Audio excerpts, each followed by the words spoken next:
এক বাদশার অনেকগুলো দাসী ছিল।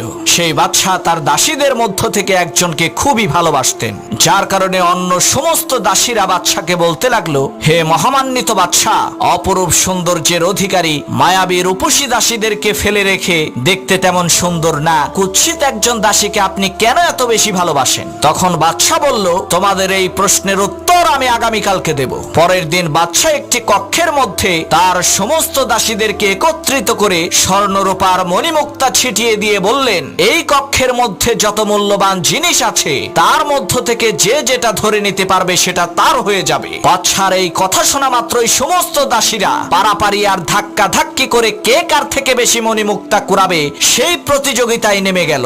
আর বাদশার পছন্দের সেই দাসী মণিমুক্তা না কুড়িয়ে দেশের সমস্ত ধনসম্পদ আর ক্ষমতার মালিক বাদশাকে ধরে নিজের করে নিল। মেয়েটির এই বুদ্ধি দেখে তখন সকলেই বুঝতে পারল